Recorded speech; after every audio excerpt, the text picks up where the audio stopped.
Just then, a door burst open and a snout that I knew appeared. Professor Von Volt.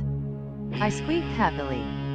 It was wonderful to see my old friend. He gave me a hug. Geronimo Stilton. What can I do for you? Moldy mozzarella, what did he mean? But, Professor, you're the one who called me with your alarm. I said. The professor scratched his whiskers. Huh? Oh yes, now I remember. I had to tell you something important. But what was it? Then he smacked his forehead with his paw. Oh, putrid cheese puffs, it's midnight. I didn't realize it was so late. I'm sorry, Geronimo. I am such a distracted mouse. I smiled.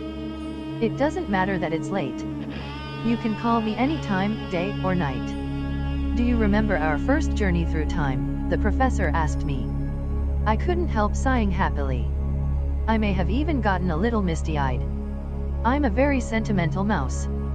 How could I forget the most amazing and fascinating experience of my life, Professor?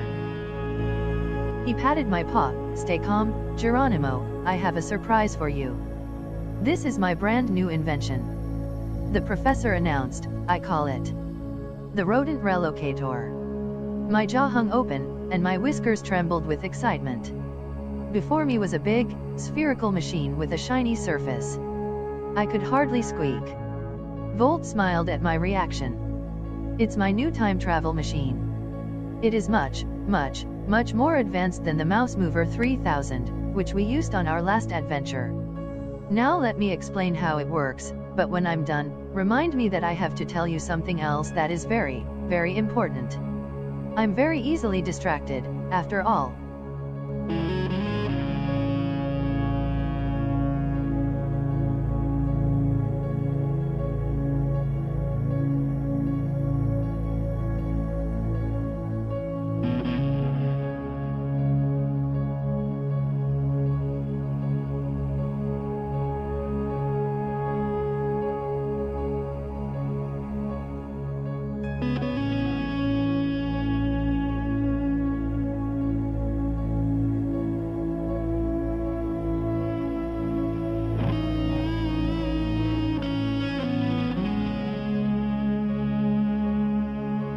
Professor Von Volt whispered, that's not all. I invented something else incredible. Intrigued, I asked, what? It's called the Micro Mouse, he said in a hushed voice. Micro Mouse. I repeated. Professor, why are we whispering? He looked around nervously. I know it seems silly, Geronimo, but I'm always afraid that someone is spying on me.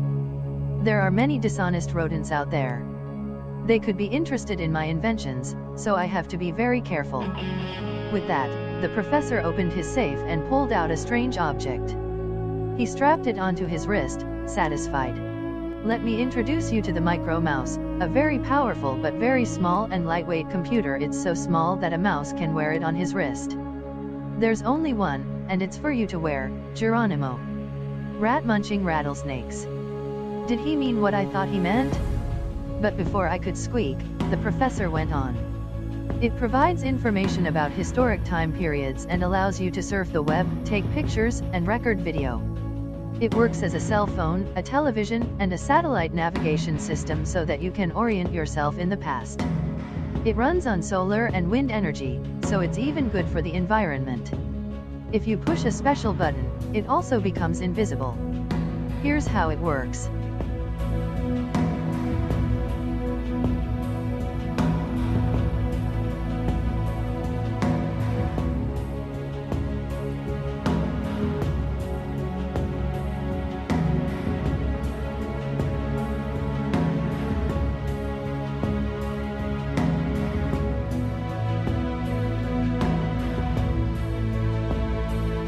Finally, I was able to get a squeak in. So are we leaving for a new journey through time?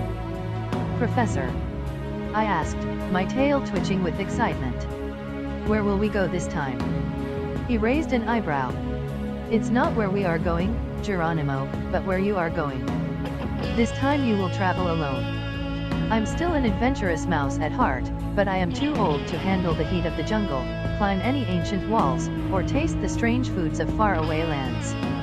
Rancid ricotta, I had to go alone? The professor must have sensed my panic, because he smiled. It will be just like I'm there, too, he said. Now, here's where I'm sending you. He announced, first, we will go to ancient Rome in 45 BC. My snout lit up. Ancient Rome? That sounds fabulous. Volt continued, then you will visit the Maya civilization in 1005 CE. I was so excited. I could barely squeak. I've always dreamed of uncovering the secrets of the Maya people. I can't wait. The professor chuckled. Patience, Geronimo. I haven't even told you about your final stop, Versailles, France, in 1682 CE, the age of King Louis XIV, the Sun King. I did a happy dance on the spot. That's one of the most fascinating historical periods of all. I cried. Suddenly, Bolt turned serious. Geronimo, it will be a wonderful journey, and I hope it will give you material to write a really mouserific new book. But there is always a small possibility that you will get lost in time and be stuck in the past forever. Are you still up for it? My fur stood on end. I thought it over.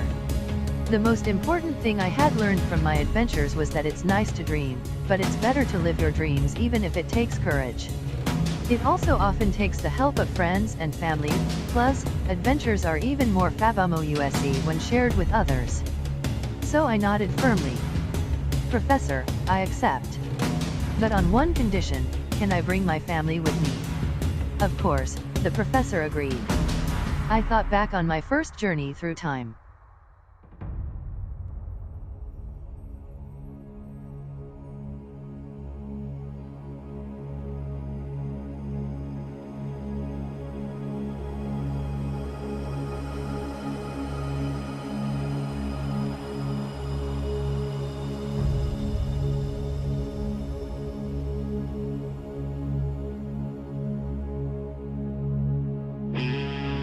When I finally left the camper, it was already dawn. I was one exhausted rodent. I had spent the whole night discussing details of my trip with the professor. But I was too excited to rest. Instead, I ran to the Rodents Gazette office and called my sister, Thea, my cousin Trap, and my nephew Benjamin right away.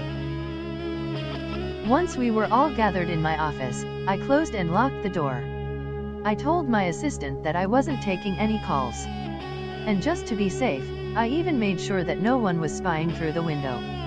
Then I whispered, I met with Professor von Volt. Why are you acting so weird, Germeister? Trap yelled. What's with all the secrecy? I murmured, someone might hear you. We have a secret mission to complete. We're headed on a fabulous new journey through time. With a new time machine and 3 new destinations. Trap grabbed his phone. Holy cheese, he cried. What ratastic news. I have to tell all my friends right away. I grabbed his phone and hissed, this is top secret. Top secret? Trap scoffed. You wrote a whole book about our first journey through time. I sighed, exasperated. Yes, Trap, but I wrote it after we came back, not before we left. No one can know that we're going. Theo was on my side. No one can know, not even the staff of the Rodents Gazette. Just then, sweet Benjamin squeaked up. Uncle, I have a problem. I don't think I can go. Next week, I have to turn in a big research project on ancient Rome, and I haven't even started yet. He looked down at his paws sadly. I really don't know what to write. I'm not very good at history. I put an arm around his shoulders. Come with us. Traveling to the past will help you find information for your project. I'm hoping to find lots of material for my next book, too. We can research together along the way. I bet you'll learn lots of things you didn't know.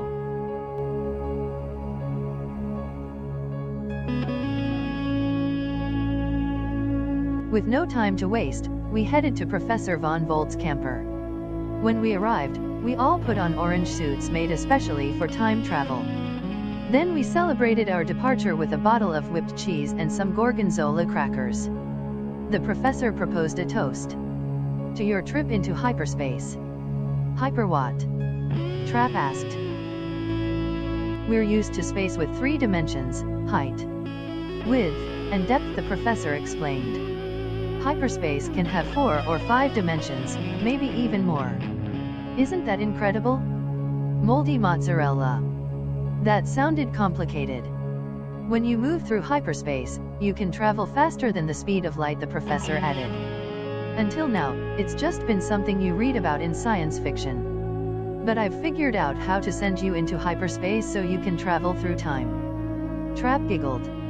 I'm hyper happy to go into hyperspace. Should we have another hyper nice toast? I'm hyper hungry. The professor grinned. Let me give you the instructions for this journey through time, and when I'm done, remind me to tell you why you should never touch the red button.